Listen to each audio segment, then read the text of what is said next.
When the fans asked Marvel to release the extended footage of Zemo dancing in the club, they responded and dropped that video online. And when we asked Warner Brothers to release the Snyder Cut of Justice League, they put that out on HBO Max. So should they do the same thing with David Ayer's Suicide Squad? I've got some pros and cons of why they should and should not release the Ayer cut of Suicide Squad, and I'm going to break them down for you right now. My name is Tom, and this is Tom's Take. Now we're back to normal.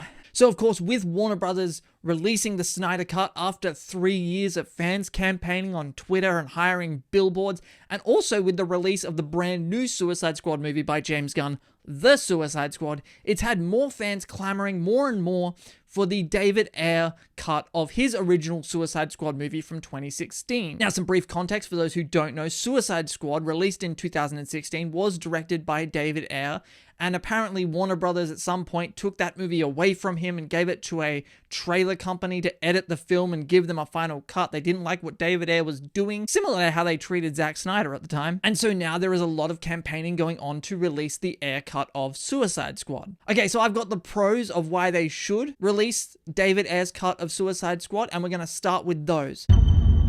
Pro number one, obviously, is that we get to see what his original vision for the movie was going to look like. Now, I don't know how drastically different, and none of us do really. We don't know how different it would be to the theatrical version that we did get, although David Ayer has hinted that it is kind of different, and it would have had more Joker and Harley and all sorts of stuff. Now, listen, if they release it, I'd be down for it. I totally would be. So, obviously, the biggest pro is that we would get to see it.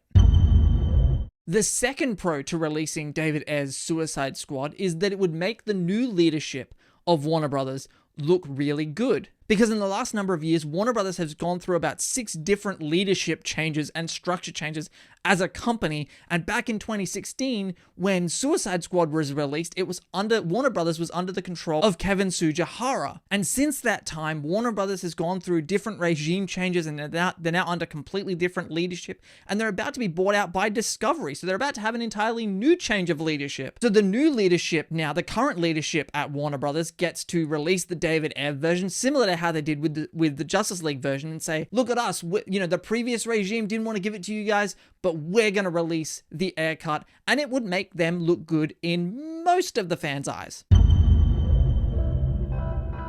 The third pro on the list is that it would help repair the relationship between David Ayer and Warner Brothers. At least it would be a starting point. Now, obviously, we know that the relationship got strained between Zack Snyder and Warner Brothers, and very clearly, David Ayer's been even more vocal about this on Twitter than Zack Snyder has about how Warner Brothers treated him. It may go a long way to repairing that relationship between talent and studio. And of course, Warner Brothers this year has not been great at talent relationships. Of course, this would depend on both sides being professional and cordial to each other, and it would be in David Ayer's best interest to have his cut of Suicide Squad out there in the world, because it would get to show really what his cut was. Now, assuming his version of it is better than what we got, it would help make him and his movie look better.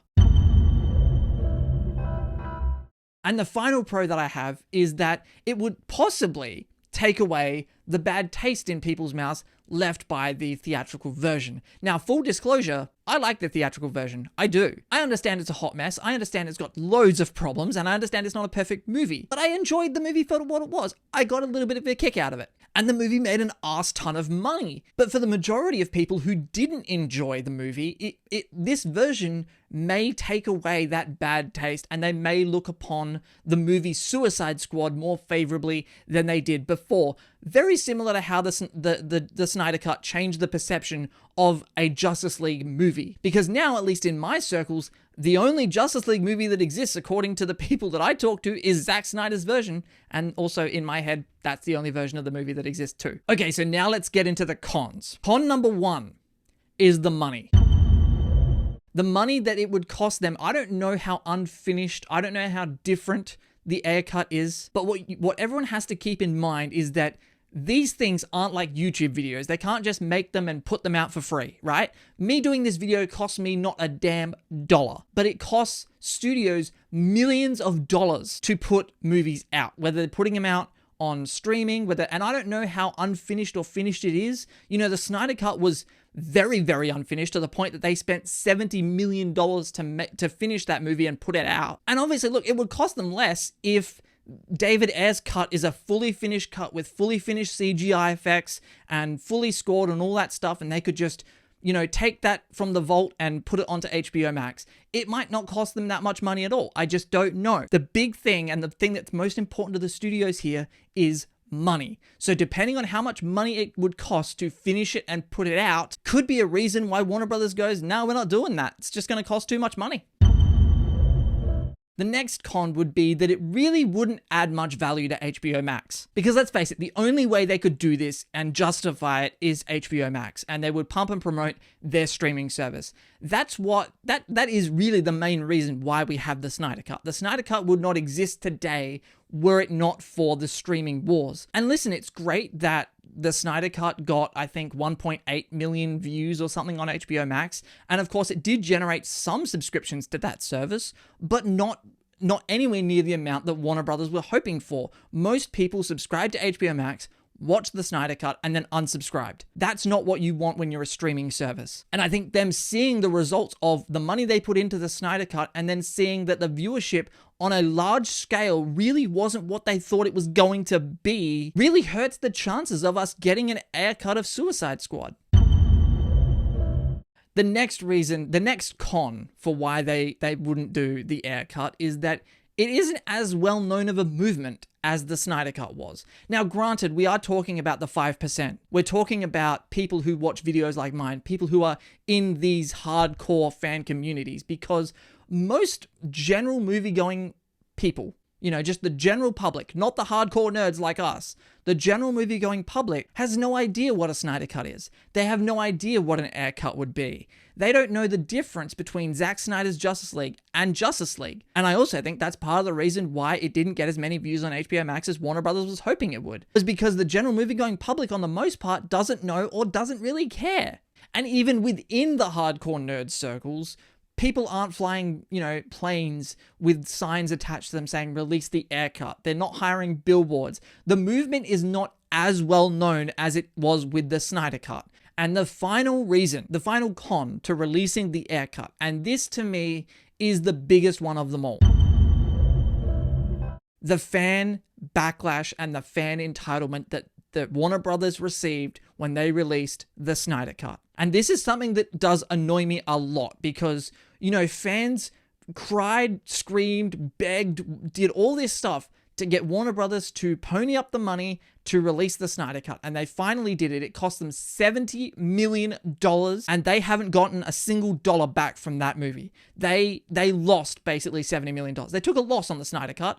The former CEO of, well, soon to be former CEO of Warner Brothers, Jason Kilar, is probably losing his job because he greenlit the Snyder Cut. But what happened when they dropped the Snyder Cut? Instead of the majority of fans getting online, thanking Warner Brothers, being grateful, saying, thank you for releasing this movie, what did Warner Brothers get? Warner Brothers, from the fans, got, fuck you, Warner Brothers, make more Snyder movies, restore the Snyderverse, make the Ben Affleck Batman movie, fuck you, Warner Brothers. And fans went and review bombed Godzilla vs. Kong, a Warner Brothers movie at the time. They went and just everywhere. All I saw on Twitter and Instagram for about a month after the Snyder Cut came out was people giving shit to Warner Brothers because they wouldn't spend hundreds of millions of dollars to make movies, to make more movies that aren't going to make them any money. Now, I love the Snyder Cut. It's one of my favorite movies of 2021. Actually, it's my second favorite movie of the year so far. And I definitely want to see more of the Snyderverse, but unfortunately, we're not going to get it because the numbers and the results in the box office of Zack Snyder's movies in the DCEU have not been where Warner Brothers wanted them to be. And there is a difference between wanting more of something and then getting entitled over that. Because like I said, I want more Snyderverse movies. I want Zack Snyder's Justice League sequels. But there is a major difference between me saying, I want to see more of this, and me getting on Twitter and saying, fuck you, Warner Brothers, your assholes, make more movies. That's not really the way to go about things like this. So those fans, and I think it's a lot of them, that were giving Warner Brothers a lot of shit and sending abuse their way and being really entitled about wanting more Snyderverse stuff,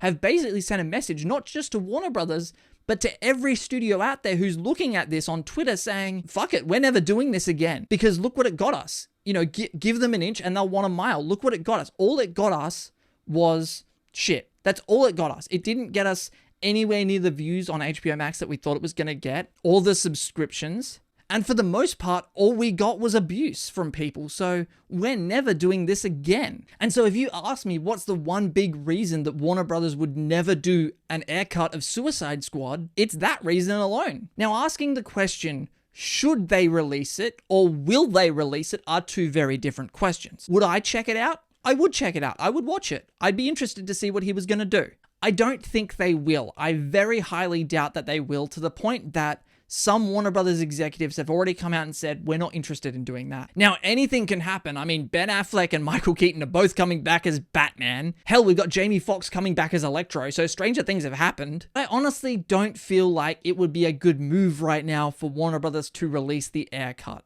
They're not going to get any real buzz on HBO Max.